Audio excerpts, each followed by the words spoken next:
సప్పుడు చేయట్లేదు కదా. సో మేము దుబాయ్లో వచ్చినప్పుడు మీరు మౌనంగా ఉన్నారు. మౌనం పాటిస్తున్నారా ఏంటి? మౌన ముద్రలో నుంచి వచ్చి బయటికి రండి. నా పేరు పురుషోత్తమ్ దాస్. నేను ఒక పోలీస్ డిపార్ట్మెంట్లో 14 సంవత్సరాల నుంచి వర్క్ చేస్తున్నాను. సో 14 సంవత్సరాల్లో అక్కడ రాగానే ఇక్కడ ఏమొచ్చింది అనుకుంటే చాలా అద్భుతమైన జీవితం వచ్చింది. ఎలాంటి జీవితం అంటే ఆఖరికి వచ్చిపోయినాకల్లాన్ని కూడా మా ఇన్స్పెక్టర్ మా బాస్కి అడిగారు. అవన్నీ అవసరం లేదు. ఇవన్నీ ఈరోజు దేశ విదేశాలకి తిరగడానికి సుమారుగా 8 దేశాలు తిరగలిగినాం. సో రీసెంట్గా ఒక ఫిజికల్ వచ్చిన చాలా అద్భుతమైన షిప్, 13 అంతస్తుల షిప్. సో టైటానిక్ షిప్ చూడటమే కానీ ఎప్పుడు సినిమాల్లో చూడటమే తప్ప డైరెక్ట్గా అటెండ్ చేసింది లేదు, అక్కడ వెళ్ళి ఎంజాయ్ చేసింది లేదు. సో ఎందుకు అనుకున్నంటే చెప్తాను చూడండి. దుబాయ్ ఎందుకు అనుకున్నంటే మనకు ఒక ఆ కంట్రీని చూసినప్పుడు నాకు అనిపిస్తుంది హైదరాబాద్ అనేది ఒక విలేజ్ లెక్క అనిపించింది. కానీ బట్ ద కంట్రీ అంటే మనం డెవలప్ అవుతుంది. సో మనం దాని గురించి ఎందుకు చేస్తాం అనుకుంటే అక్కడ ఏమీ లేవు, అంతా ఎడారే. కానీ ఎడారిలో ఒక రాజు అమెరికన్ ఆయనకి ఇంటర్వ్యూ చేసినప్పుడు ఇక్కడ కనుక పెట్రోల్ అయిపోతే ఇక్కడ మనిషి అనేవాడు జీవించడు అనే దానికి ఒక ఇజ్జత్గా సవాల్ అన్నట్లు దాకా తీసుకుని అక్కడ సేక్ ఏం చేస్తారు అంటే మొత్తం ట్రావెలింగ్ పర్పస్ మీద అక్కడ టూరిజం డెవలప్ చేశారు. ఆ టూరిజం కూడా ఒక్కొక్క మనకు భవంతు ఉంటుంది కదా, ఇంచుమించుగా నాకు తెలిసి 70, 80, 90, 110, 150, 160, 210 అంతస్తులు ఉన్న బుర్జ్ ఖలీఫా కూడా ఉంది. అక్కడ ఉంది. మేము అక్కడ 145 ఫ్లోర్ వరకు మాకు అలౌ చేస్తారు. Burj ఖలీఫాలో 145 floor. సో ఒకసారి చూడండి, 700 దిరమ్స్. 700 దిరమ్స్ అంటే ఇంచుమించుగా 7, 3, 21 అంటే 21,000. 21,000 ఓన్లీ ఎంట్రన్స్. 110 అంతస్తులకు ఒక టికెట్, తర్వాత 140 తర్వాత అంతస్తులకు ఒక టికెట్ ఉంది. సో యాక్చువల్గా బయట నుంచే బ్రహ్మాండంగా ఉంది, లోపల కూడా చాలా బాగుంది. అందులో ఫ్లాట్స్ కూడా కొనుక్కోవచ్చు మనం ఉండడానికి బుర్జ్ ఖలీఫాలో. సో అట్లాంటి మేమేం చేస్తున్నాం అనుకున్నాం, మాకు కూడా ఒక దగ్గర ఒక 1 మిలియన్ దిరమ్స్, 2 మిలియన్ దిరమ్స్ మా దగ్గర ఉంటే అప్పుడే ఆన్ ది స్పాట్లో పర్చేజ్ చేస్తే మనకి రెగ్యులర్గా రెంట్స్ వస్తాయి. దుబాయ్ దిరమ్స్లో రెంట్స్ వస్తాయి బుర్జ్ ఖలీఫాలో. సో అది ఫ్రీ జోన్స్ అనమాట, చాలా ఎక్కువ ఫ్రీ జోన్స్ ఉన్నాయి. మేము చాలా మాకు అనిపించింది, అరే నాయన మేము వెస్టీజ్ చేయడం వల్ల ఈ బుర్జ్ ఖలీఫాలో ఒక ప్లాట్ కొనుక్కోగలిగే సత్తాకి రాగలిగినామా. అది దానికి ఒక దాని Guinness book of record and Limca book of reward అంటే లిమ్కా బుక్ ఆఫ్ రికార్డ్ ఉంది దానికి. సో దానికి highest and tallest and longest and strongest. So 4 ఉన్నాయి దానికి Guinness book of records Burj ఖలీఫాలో. అక్కడ నేను డ్యాన్స్ కూడా వేస్తాను మా మేడంతో. వేరే వాళ్ళ ఫారినర్స్ కూడా వచ్చారు కానీ వేయలేదు. మా మేడం ఉన్నారు చూస్తారు అనుకో చెప్పి వేయలేదు. మా మేడంతో డ్యాన్స్ వేస్తాను. సో చూడండి, ఒక సామాన్యమైన ఒక పోలీస్ ఆఫీసర్ ఈరోజు అక్కడికి వెళ్ళి ఎంజాయ్ చేయగలుగుతాడా? లేదు కదా. అక్కడే బుర్జ్ ఖలీఫా కాకుండా బుర్జ్ అరేబియా దగ్గరికి వెళ్ళాం. బుర్జ్ అరేబియా అనుకుంటే సముద్రం పక్కనే ఉంటుంది. అది 65 అంతస్తులు ఉంటుంది. అది ఓన్లీ హోటలే. ఒక్కొక్క ఫ్లోర్లో 200 గదులు ఉంటాయి. Burj Arabia second highest tallest of the Burj Arabia ఉంటుంది. So fantastic. మేము అనుకున్నాం, అరే ఇంత లైఫ్ స్టైల్ ఎక్కడి నుంచి వచ్చింది అబ్బా అనుకుంటాం. ఒక 50 సంవత్సరాల ముందు అనిపించింది మాకు. కానీ యాక్చువల్గా అక్కడ వాటర్ దొరకదు, మొత్తం ఇసుక, సముద్రం ఇసుక ఎక్కువ ఉంటుంది. అక్కడ వేరే దగ్గర ఇసుక ఇంపోర్ట్ చేసుకొని మొక్కలు పెంచుతున్నారు. నాకు అనిపించింది ఓన్లీ దుబాయ్ పీపుల్ అక్కడ 12 లక్షల మంది. ఎంతమంది? మనకి నాకు తెలిసి మంచిర్యాలలో లేకపోతే ఇంకా చిన్న సిటీలో మెదక్ లేకపోతే కొన్ని ఉన్నాయి చిన్న టౌన్లో, అందులో అంత జనాభా ఉంటారు. వాళ్ళ దేశాన్ని సాధించగలిగినంత డబ్బు ఉంది వాళ్ళ దగ్గర. ఎందుకు అంటే వాళ్ళ మైండ్ సెట్ క్లియర్ ఉంది. వాళ్ళకి వాళ్ళ దేశం మొత్తం మీద అబద్ధం ఆడదు, హానిస్టీతోనే వాళ్ళు మొత్తం నడుస్తారు. ఆ దేశం మొత్తం మీద హానిస్టీ లేకపోతే వాళ్ళకి ఏం చేస్తారు అనుకోనంటే ఈ దేశంలో మీరు ఉండడానికి నాకు అర్హత లేదని చెప్పి పంపించేస్తారు. 12 లక్షల మంది మొత్తం దుబాయ్ జనాభా వస్తే 1 కోటి జనాభా, అందులో 12 లక్షల మంది. మిగతా వాళ్ళందరూ కూడా ఫారినర్స్. అందులో ఎక్కువ ఉండేవాళ్ళు ఎవరు తెలుసా? Pakistan and India. First Pakistan and India and next so many countries. అంటే చూడండి, మన దేశంలో కానిది అక్కడ ఎందుకు అవుతుంది అనుకుంటే నీ దేశాన్ని తక్కువ చేయడం కాదు, వాళ్ళ ఆలోచన విధానం. ఒక ఇసుకలో కూడా వాళ్ళు భవంతులు 120, 130, 150, 200 అంతస్తులు కట్టగలిగినప్పుడు మనం ఎందుకు మన చిన్న ఒక బిజినెస్ స్టార్ట్ చేద్దాం అనుకుంటే ఆలోచించడానికి కూడా లేదు. కనీసం 2 వీలర్ కూడా మాకు కనిపించలేదు. ఇక్కడ మేము చూస్తున్నాం, మాకు అనిపించింది అనమాట. అక్కడికి వెళ్ళిన తర్వాత మీరు ఒకసారి అనిపించా నాకు ఇప్పుడు నాకు 36, 37 సంవత్సరాలు, 37 + 50 అంటే 87 సంవత్సరాలకు ముందుకు వెళ్ళిపోయి మళ్ళీ తర్వాత ఇక్కడ వచ్చేసాం ఫ్లైట్ దిగి. అంత ఎక్స్పీరియన్స్. స్టార్ స్ట్రిప్లోకి వెళ్ళి ఒక వాచ్ కొన్నాను. ఈ వాచ్ అడిగితే సార్ 1 year తర్వాత వస్తాను. ఎంత? 1 year తర్వాత వస్తాను. 1 year తర్వాత ఇప్పుడు ఆడబెట్టి 1 year తర్వాత వస్తుంది సార్ అన్నమాట. ఎంత? జస్ట్ 8 lakhs మాత్రమే. ఎంత? 8 లక్షలు మాత్రమే. కానీ నేను రోలెక్స్ దొరకలేదు నాకు. సో దాని పేరెంట్ కంపెనీ తీసుకున్నా, గెస్ అనే ఒక కంపెనీ తీసుకున్నా. కానీ సెకండ్ హ్యాండ్ మాత్రమే ఇస్తారు ఆన్ ది స్పాట్లో. అర్థమవుతుందా? మాకు కూడా విషయం తెలియలేదు. డైరెక్ట్గా రోలెక్స్ ఏదో వాళ్ళు ఏం చేస్తారు, రోడ్డు మీద పెట్టేస్తారు రోలెక్స్. దుబాయ్లో రోడ్డు మీద పెట్టి రోలెక్స్ పెట్టేస్తారు వాళ్ళు. అంటే మేము వెళ్తున్న మార్గం మధ్యలో రోలెక్స్ అని కనిపిస్తుంది. ఇట్లా రోలెక్స్ అని. మన ఇండియాలో అయితే రోలెక్స్ ఎక్కడ పడతారు? తాజ్ డెక్కన్లోనో, తాజ్ కృష్ణలోనో, నోవాటల్లో మాత్రం అమ్ముతారు. అర్థమవుతుందండి?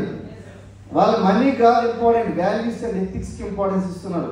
హానెస్టీ అండ్ అకౌంటబిలిటీకి ఇంపార్టెన్స్ ఇస్తున్నారు. వాళ్ళ ఆలోచన విధానానికి ఇంపార్టెన్స్ ఇస్తున్నారు.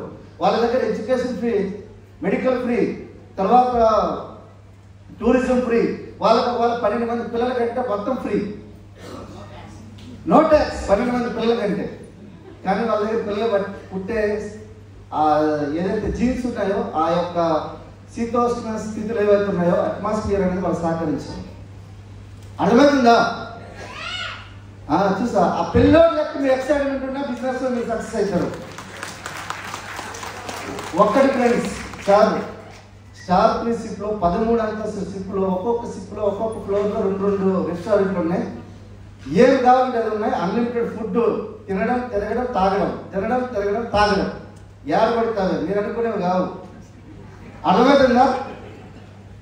అర్థమవుతుందండి? సుమారుగా మీకు తెలిసి కొన్ని వేల మంది వెస్టీజ్ నుంచి వెళ్ళాం.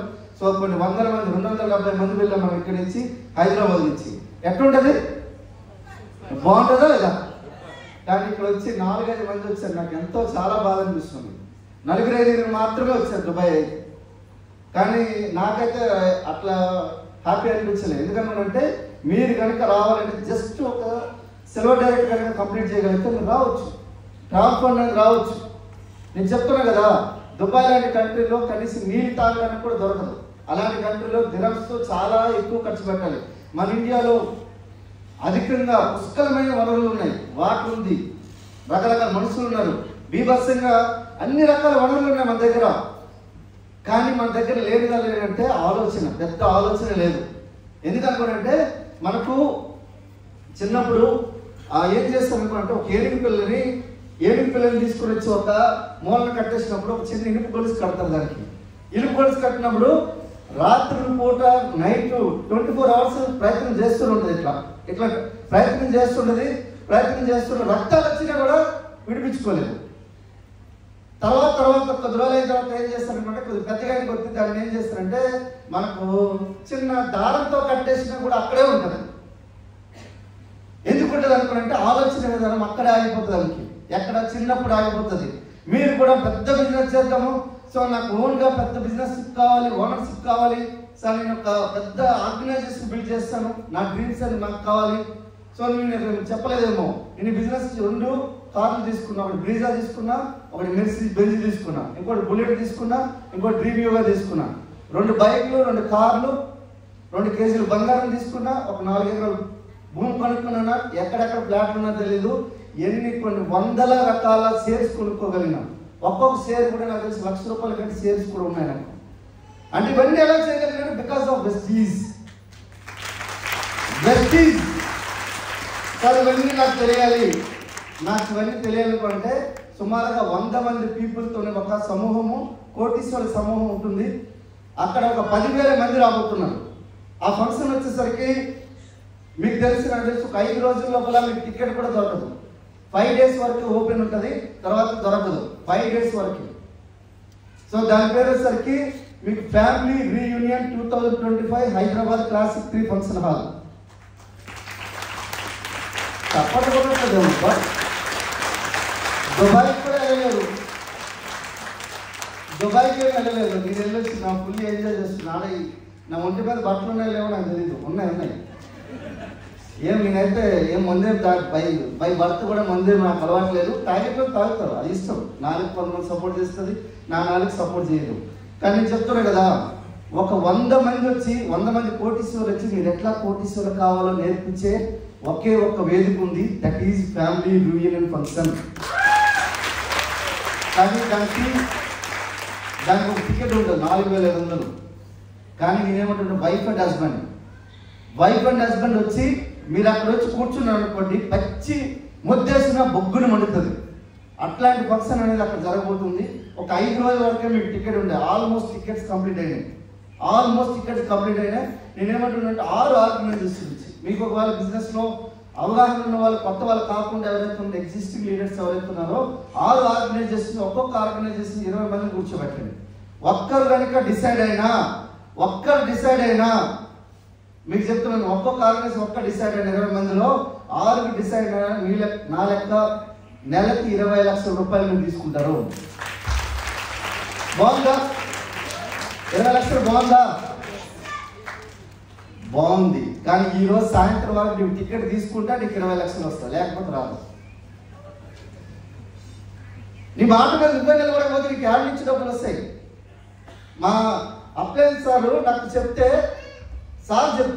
నేనేం చేసినప్పుడంటే మా great upline Ashok sir and Lavani madam and Salim sir phone చేసిండు. సార్ మీరు మీటింగ్ రావాలంటే పోలీస్ డిపార్ట్మెంట్ నన్ను కాబట్టి వస్తే సార్ అన్న. మీరు కాదు మేడం రావాలన్నారు. నా దగ్గర అయితే ఒక 10,000 ఉంది, మేడం దగ్గర లేదు సార్ అనుకుంటే ఇక మా అప్లైన్ చెప్పారు కాబట్టి ఏం చేసిన చేతులు డబ్బులు లేవు, నాకు అడగడానికి సిగ్గు. సో మా మేడం కూడా అడగలేదు. లవ్ మ్యారేజ్ ఐ లవ్ చెప్పడానికి 4 సంవత్సరాలు పట్టింది. ఇప్పుడు ఆమెకి డైరెక్ట్గా వచ్చి ఢిల్లీకి రా ఫ్యామిలీ రీయూనియన్ ఫంక్షన్ ఉందనుకుంటే వస్తుందా? రాదు కదా. మా మేడం సార్ ఫోన్ ఇచ్చి సార్ మేడం రావాలి ఎట్లా అనుకుంటే సార్ అనుకో చెప్పినాం. ఎంత డిసైడ్ అయిపోయినాం.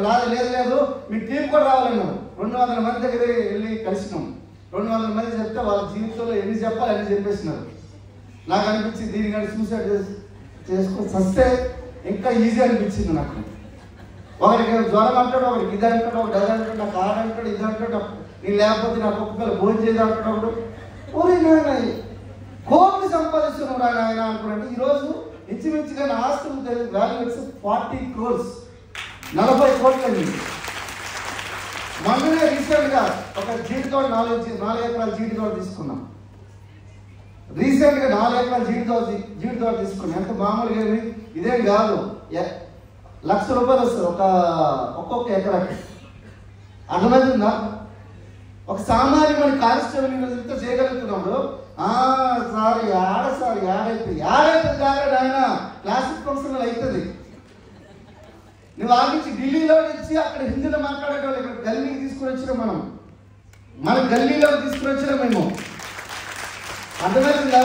నాకు అప్లైన్ ఫోన్ చేస్తే నాకు టికెట్ లేకపోతే మా మేడం నాకు ప్రేమతో ఒక ఉంగరం ఇచ్చింది. ఆ ఉంగరాన్ని తీసుకుని వచ్చి కుదబెట్టి 10,000 తీసుకుని వచ్చి 20,000 నేను మా మేడం కలిసి తీసుకుని వెళ్ళిపోయినాం. అర్థమైందా? నా upline chief minister doctor SP Bali sir ఒక చిన్న మెసేజ్ పెడితే నేను ఇమీడియట్గా వెళ్ళి 7 నిమిషాల్లో నిర్ణయం తీసుకుని వెళ్ళి 55 లక్షల బెంచ్ మేము కొనుక్కొని రాగలిగినాం.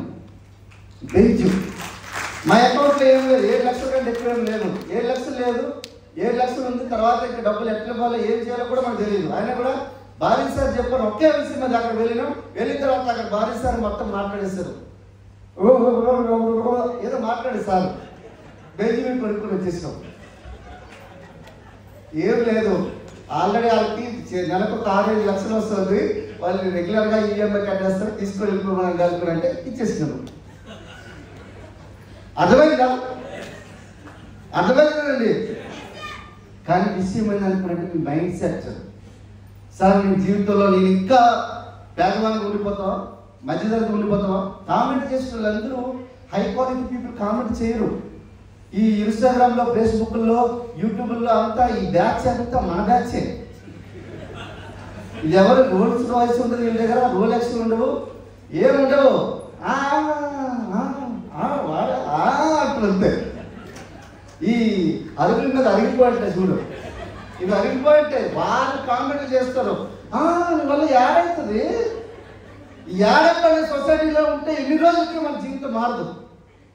అర్థమవుతుందండి. నేను ఒక రోజు మా అప్లై చేపట్టుకున్నాను.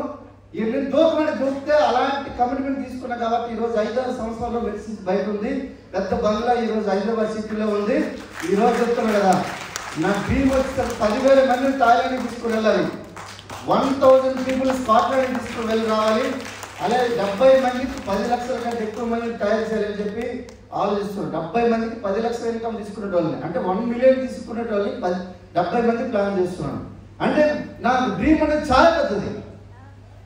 అర్థమవుతుందా? ఏక్ సోచతి ఏక్ సప్నా థా. మీకు దీనిగా మన స్టేట్మెంట్ ఉంది, ఏక్ సోచతి ఏక్ సప్నా థా. మీ కళలు కనుక మీకు కనుక ఒక ఆలోచన ఉంటే అది సాకారం అవుతుంది. కానీ ఆలోచన లేకపోతే సాకారం ఎప్పుడైతుంది? సార్ ఇంత వెస్టీజ్ చిన్న 450 మంది నాలాంటి వాళ్ళు ఉన్నారు. లగ్జరీ కార్ తీసుకున్న వాళ్ళు, మామూలు కార్ తీసుకుని 7,000 మంది ఉన్నారు. మరి వాళ్ళ వల్ల అవ్వలేదా? మరి మీ వాళ్ళు ఎందుకు కాదు అనుకున్నట్టు ఫస్ట్ ఆఫ్ ఆల్ గుర్తుపెట్టుకోండి, ఒక 2 సంవత్సరాలు చెవిటి వాడిగా ఉండండి.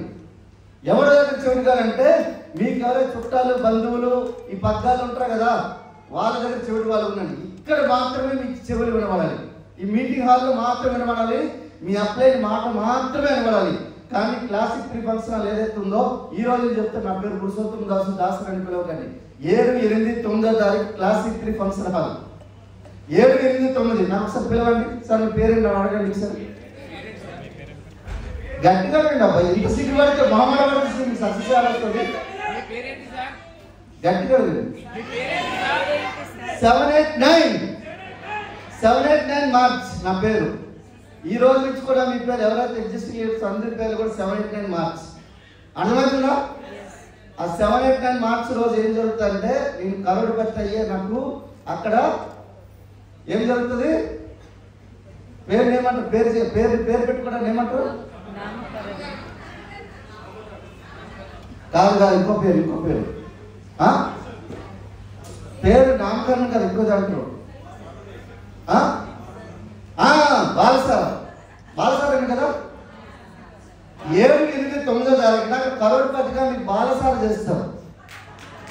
అర్థమవుతుందా? 7, 8, 9వ తారీఖు మార్చి రోజు బాలసార్ చేస్తారు. 100 మంది కోటీశ్వరులు వచ్చి నేర్పిస్తారు. కానీ ఆ టికెట్ కొనడానికి కూడా సార్ నా ఏడైపోతారంటే ఏడే ఉండిపోతాం, ఏడపడిన సొసైటీ ఉండిపోతాం. So thank you and back to thank you.